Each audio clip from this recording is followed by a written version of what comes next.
Betul tadi. Dibawakan bersama sebentar tadi antara tinjauan salah seorang penerbit dan Rampai Pagi. Ke perusahaan penanaman buah melon. Tadi ada dua jenis melon. Tadi lebih faham dan lebih kenali sebagai rock melon dan juga honeydew. Tu kalau honeydew melon madu. Melon madu. Kalau rock melon apa? Melon batu. Jadi mungkin kepada bis kita yang mengikuti kami di Rampai Pagi ketika ini ada saranan-saranan ataupun kalau rock melon tu apa dalam bahasa Melayunya? Memang ada. Ya? Okey, Auda dapat memberikan komentar di rampaipagi.rtb di IG kami. Follow kami di sana dan berikan komentar Auda. Baik. Dan kalau kita lihat juga hari ini Rampai Pagi turut mengisikan memperagakan beberapa bakat seni. Jadi seni ini memang universal, macam-macam cabangnya. Dan kalau tadi seni dari segi kreativiti jari, ini pun sama juga sebenarnya. Ini kreativiti jari, lebih halus lagi ni sebenarnya. Lebih halus lagi. Yang bermain dengan pikiran dan juga paradigma. Macam-macam. Jadi kita memperkenalkan tetamu-tetamu istimewa kita pada hari ini, Fakrul ya. Kali kedua berada di studio Rampai Pagi, iaitu tuan yang terutama, yang mulia tuan terutama, Suat Akun, Duta Besar Istimewa dan Mutlak Republik Turki ke negara Brunei Darussalam. Welcome back. Good morning. Good morning. Dan juga kita ada Haji Osman Haji Muhammad. Beliau merupakan artis ataupun pengarah pengurusan Creative Space dan juga timbalan yang di-Pertua Forum Lukisan Brunei. Assalamualaikum tuan. Dan juga we have Dayangku Hawa Hayati, Pengiran Abdul Wahab, Fasilitator Pendidikan Awal Kanak-kanak Berkeperluan Khas Engage Minds Learning. Selamat pagi. Assalamualaikum. Selamat pagi. Waalaikumsalam. Ya, okey. Baik, kita akan memperkatakan mengenai dengan pengisian aktiviti sebenarnya di mana acara ini kita difahamkan akan menggabungkan karya-karya seni anak tempatan Brunei dari peringkat yang memang sudah mapan dan dikenali ni Fakrul ya. Mungkin kita boleh mengajukan kepada His Excellency dulu. Your Excellency, what can you tell us about the embassy's cultural diplomacy and also the activities in general, in particular the exhibition? Well, thank you very much first of all to invite me here again. It's a great pleasure. Among others, culture and arts events are taking a large place among our occupations at the embassy. I can say during the past 4 years we have hosted almost 21. That will be the 21st event. We had some music concerts, almost 10, classical music and jazz kind of concerts. We had 4 movie screening from Turkey. And some of them will be screened again in a public area. Inshallah, I can announce you when the time comes. We had 2 photo exhibitions. One about Istanbul and one was the underwater photos taken by a diver. So this will be our 4th painting exhibition. The first one, we were a little new in this sector, but later on we developed our techniques and our imagination was working much better, if I may say. So talking about this exhibition in specific, we are not going to make a static exhibition. We are going to organize many side events to attract people to the extent possible. Of course, the exhibition will be the focal point. So we will have 71 paintings by Osman Mohammed. And this time, one change compared to the previous one. This will be a father and daughter exhibition. Father and daughter exhibition. So Ozri and Osman will be with us with 8 paintings. And then the events will be opening on the 19th of November, this coming Thursday. And as of 20th until 29th, it will be open to public. I get such questions, therefore I'm going to tell it. It's only normal. It's free of charge to everyone. We will be open at 9:30 until 5 every day, including Saturday, Sunday. So we will have school visits and also special sessions with the artists. Like we will have one master class, we will have one live sketching. We will have painting with seniors. Painting with seniors. Last time we had made it with painting with children with special needs. So this time we thought about why not seniors. We will have 2 talks. One will be an art talk where 2 senior and 2 young artists will discuss what makes an art art. What makes an art art? Otherwise, I also paint, but I don't classify. The second issue will be, because that's a father-daughter event, we thought it might be interesting for people to discuss on a more broader issue, like how you can detect and nurture creativity in children. Yes. Children can be talented for art, it can be for sports, it can be for science. So I think it's a main challenge in the minds of parents, how to find it out, how to detect that. Yes. Yeah. So we will have one special panel discussion where we will have panelists talking about this issue from different aspects. We will have experts and also one parent from a genius child. So we are trying to cover the issue from all aspects to the extent possible. And going back to the logistics, I wish to remind that we will comply with the guidelines of the Ministry of Health. Yeah. We don't have a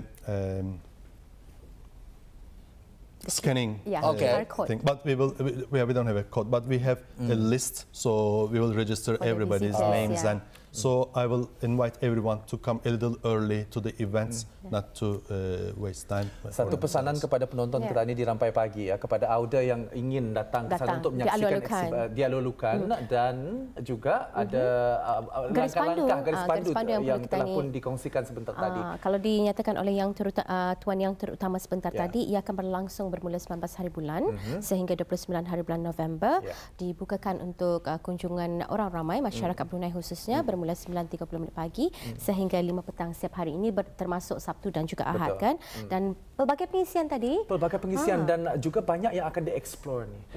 Maybe you could add more to our public listeners or like viewers out there. What do you want to add? Please come crowded. Come with your families, your neighbors. Right. It's a great opportunity for us to meet with the Brunei public, and I think it's a way for the embassy to thank for the generosity and the welcoming of the Brunei people towards us, the diplomats. So we would very much welcome you at the embassy, and we are having once again fantastic art pieces. This time they are mainly sketches and watercolor, but the artistic parts of the exhibition is not my domain, so I will leave it to Osman Mohammed. Kita percaya kita ada 3 tetamu istimewa, 3 tetamu hebat pada hari ini dan mempunyai kekuatan dan juga kekuatan masing-masing. Dan seperti yang dikatakan daripada Tuan Yang Terutama tadi, apa yang penglibatan anak tempatan kita ni yang sememangnya sudah mapan dalam bidang seni lukis ini, Yang Mulia Tuan Haji Osman bin Haji Muhammad. Tuan Haji, ini sudah lama yang dah berjumpa sebenarnya. Terima kasih. Alhamdulillah. Bertemu lagi kita orang jodoh tu. Tangan Tuhan. Dan untuk exhibition ini, pameran lukisan ini, Tuan Haji akan dinyatakan tadi berpeluang untuk mempamerkan 71 buah ataupun keping gambar lakaran lukisan. Yang signifikannya juga, dari gambar-gambar ini setelah dikumpulkan berusia 50 tahun. Dapat diterangkan lagi, Tuan Haji? Terima kasih. Selamat berjumpa lagi. Setelah sekian lama tidak berjumpa. Pameran yang akan diadakan di Kedutaan Turki bermula pada 20 hari bulan. Peresmiannya akan diadakan pada 19 hari bulan. Jadi pameran ini akan diadakan selama dari 20 hingga 29 hari bulan November ini. 10 hari betul? 10 hari. 10 hari. Pelancaran 19. Yes, pelancaran 19. Jadi seperti dikatakan oleh Tuan Yang Terutama tadi, pameran ini dibuka pada orang ramai. Jadi lukisan-lukisan yang saya pilih untuk pameran ini adalah mewakili karya-karya saya yang dibuat selama 5 dekad. 50 tahun. Bermula dari 1970-an. Masih saya di bangku sekolah hingga sekarang. Jadi lukisan-lukisan itu dipilih untuk mewakili setiap dekad. Jadi ada yang 70-an, 80-an dan seterusnya. Sentuhan-sentuhan pribadi ni sebenarnya. Kerana itu juga pameran lukisan ini ataupun exhibition ini dinamakan Timeless. Dapat cerita lagi. Lukisannya ini kebanyakannya yang telah saya simpan, my private collection. Ada juga yang dipinjam dari private collectors. Ada a few. Sebabnya lukisan-lukisan itu ada yang saya banyak, lukisan-lukisan saya telah banyak disimpan, dibeli oleh private collectors. Jadi ada lukisan-lukisan yang tinggal bersama saya, ialah my personal collection lah. Itu yang kebanyakan yang saya pamerkan. Tiap-tiap tahun itu saya pilihlah untuk yang cabaran untuk mencari lukisan yang awal seperti 1970-an. Ada satu cabaran yang benar tu. Ada yang saya dapat pinjam dari private collectors. Dan tahun 80-an masih ada lah. Dan jadi saya pilih untuk mewakili setiap dekad itu. Semuanya sudah terkumpul atau macam mana? Semua sudah. Semua terkumpul dan sudah pun bersedia untuk dikunjungi, dipamerkan. Kita melihat di sini bukan hanya kerana ingin berkarya, melukis, minat dan seterusnya menjual lah kepada peminat-peminat lakaran lukisan. Tetapi kita melihat sini kesaling hubungan dan juga kontak yang berterusan di antara pelukis dan juga peminat lukisan tersebut, sehingga sekarang memudahkan Tuan Haji untuk mendapat kembali meminjam daripada private collectors ni. Ada juga yang lukisan-lukisan yang telah dibeli dan saya tidak ingat siapa pembelinya. Macam mana tu kan mengesan tu jejak langkah tu. Kawan-kawan ada yang pernah terserempak dengan lukisan-lukisan di rumah-rumah collectors, ada mengambil gambar dan memberitahu dan lukisan itu adalah lukisan saya. Dan memang ada nama pena. Bukan saja nama, kadang-kadang bukan nama pena ni. Kadang-kadang lukisan seorang pelukis ni kan mempunyai ciri-cirinya tersendiri, boleh dikenali, dapat dicam, dapat ada signature tersendiri. Jadi kalau tadi memperkatakan tentang art dan juga what makes art and art, seperti apa dikatakan oleh Tuan Yang terutama itu, mungkin dapat dijelaskan apa sebenarnya lukisan ini dan apa kepentingannya lukisan ataupun seni lukisan ini dipertahankan di negara Brunei Darussalam. Kenapa ia penting untuk memberikan tadi inspirasi kepada masyarakat setempat? Silakan. Lukisan-lukisan adalah sebagai cermin kontemporari masyarakat. Jadi pelukis akan melukis, mengadaptasi, melukis apa yang di persekitarannya. Ada yang secara nampak atau tidak nampak. Jadi seperti yang terdapat di museum pada masa ini, kita melihat artifak-artifak lama. Dan artifak-artifak lama itu adalah bahan sebagai rujukan tamadun yang telah terdahulu. Jadi dari artifak-artifak itu kita dapat melihat bagaimana tamadun berkembang, bagaimana manusia hidup pada ketika itu, dan bagaimana kita melihat teknologi dan seni yang telah dikerayakan. Dari sana kita dapat merujuk, this is how, bagaimana kita orang dulu-dulu hidup. Jadi karya kita yang pada masa ini akan menjadi rujukan di mungkin beberapa ratus tahun yang akan datang. Jadi itunya pentingnya karya seni. Bukan saja karya seni visual, tapi karya seni yang bentuk yang lain lagi, seperti nyanyian, seperti ukiran dan lain-lain lagi. Betul. Seperti yang tadi saksikan ini adalah antara kerja tangan, hasil karya daripada Tuan Haji Osman sendiri. Mungkin dapat bercerita sedikit tentang satuan ni, apa ni sebenarnya dan bila ia dilukis. Ini adalah satu bangunan di tengah-tengah sungai. Saya rasa ialah adalah persinggahan tempat orang membeli minyak ya. Bot-bot yang ke hulu ke hilir Sungai Brunei. Tapi masa ini tidak ada lagi ada kan ya? Tidak ada lagi. Tidak lagi kan? Tidak ada lagi.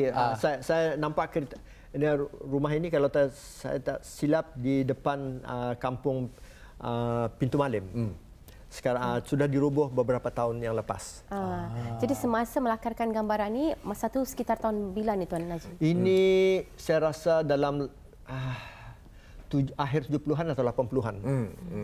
Jadi situasinya lain pada masa itu. Kita melihat sejarah itu lidah zaman. Betul. Ini yang pernah dikatakan oleh ke bawah dulu Yang Maha Mulia. Jadi untuk mengenal sejarah, mengetahui sejarah bukan hanya berbentuk dokumentasi daripada tulisan, tapi replika, juga lukisan, tapi lukisan seperti yang Tuan Najib nyatakan. Dan juga tadi. apabila kita memperketahui kadang-kadang secara abstraknya, kita ini dapat menggali pemikiran daripada sang pelukis tersebut. Dan seperti yang dikatakan berpindah ke tadi seperti yang dikatakan oleh Tuan yang terutama tadi, kita ini bukan saja mengeksplor tentang lukisan daripada Tuan Haji Osman, tetapi juga tentang macam mana kita ni dapat merangkaikan kreativiti ni, bukan saja di kalangan orang-orang yang dewasa, tetapi kepada kanak-kanak. Now, kita akan menanyakan Dayangku Hawa Hayati Pengarah Abdul Lahab, early childhood facilitator with support for special needs, engage minds learning. Jadi how do we nurture creativity among children? Right. Well, one of the best ways to create to nurture creativity among children is by enabling them to express themselves fully through the environment. So one of the ways we do that at Engage Minds Learning, we have a totally open floor. Children are free to roam around. We give them the resources and the skills they need. And through that, they're able to express themselves creatively. They can build on their own ideas. And the role of the educator or the adult is merely to guide the children, not to prescribe ideas or, give them any preconceived ideas on what to do, but to allow the children to fully be themselves and to be free to express themselves. So penting kita ni untuk membuka minda. Kerana dalam pemikiran di benak kepala kanak-kanak ni kan orang ada pintu-pintu yang belum lagi dibuka. Jadi dengan adanya kita ni mendedahkan mereka dengan cara berkreativiti ni akan terbitlah satu a kind of curiosity, a positive curiosity. Dan kita mengucapkan terima kasih, thank you so much juga kepada Republik Turki kerana memberikan satu platform ruang. So macam mana nanti, what is the value of creativity in children? What would you like to discover? Right. Well, first of all, I would like to define creativity as a sort of power, or power to express oneself and to realize one's ideas. And what we don't realize is that through the process of creativity, there's actually a lot of risk-taking. So it takes a lot of courage to put the first stroke of paint on a piece of paper, or to tell a story, or to dance in front of your friends. So through constant risk-taking, we're building the children's confidence, self-esteem, and this is what allows them to innovate and to create new ideas and be comfortable in sharing these ideas. True. Betul. Jadi dalam hal ini sebenarnya ibu bapa berperan secara langsung melalui exhibition atau pameran ini cuba mendedahkan kepada golongan ibu bapa dan penjaga bahawa kepentingan untuk kita ini membantu anak-anak kita ini berkembang. Setiap peringkat umur anak-anak ini ada peringkat curiosity-nya. Jadi macam mana untuk kita ini mengembangkan kreativitinya, kita ini perlu faham juga. Risk taking dia kata tadi. Bukan terlalu protektif. Bukan. Artinya kita ni bukan terlalu membiarkan jua, tetapi secara pengawalan, pengawalan yang sesuai. So, Mr. Suad Agun, okay. So we only have probably around less than 2 minutes left. So probably you can explain more about this non-static exhibition and how these two can, interplay with each other. So well, normally we will have young artists or art students who will come and enjoy the chance to work one by one with a real and senior artist. That's a great opportunity, but we will open the platform to anyone, to all visitors. We created a new concept like challenge room. One of the vacant office we turned into an art atelier. So we will provide empty canvases and equipment, mediums and everything. And we will ask up to 15, 16 of visitors to go there and try. Challenge. And I do not know how to draw, so you're most welcome. We created different concepts in certain days, and we will declare it only at that day. We will ask them to paint, color, the famous paintings. We just put their drawings to unleash my inner child creativity, just like if you were Picasso, how would you paint this? Right. Or a Turkish tile, we will ask them to color. Or we will ask them one day, how do you think about Turkey? And one day we will make it come with your father, mother, or your child, and then one canvas, two painter. They will ask me paint together. So that was a major challenge. Baik, kita sudah berada di penghujung siaran kita dan ingin kita ucapkan terima kasih, very thank you to you, tetamu kita ni dan sekali lagi datang pada bermula 20 hari bulan. 19 hari bulan adalah pelancarannya. Daripada 20 hingga 29. 10 hari diadakan di Embassy Turkey Embassy. Baik ya, untuk datang saya terus ke sana ataupun boleh ada talian yang boleh dihubungi. How can we contact you? Well, the embassy is very close to Manggis roundabout. Datang saja, langgar saja. No need to contact. We just wait for you. You can contact through IG as well. IG as well. Dari IG. Baiklah, teruskan. Bukan teruskan lagi. Sampai di sini saja kita bersama. Terima kasih kepada ketiga-tiga tamu. Terima kasih. Yes. Kita akan lagi meneruskan siaran besok seperti biasa esok, ya, dan juga acara-acara berlangsung untuk hari ini dan hari-hari seterusnya mudah-mudahan berjalan lancar.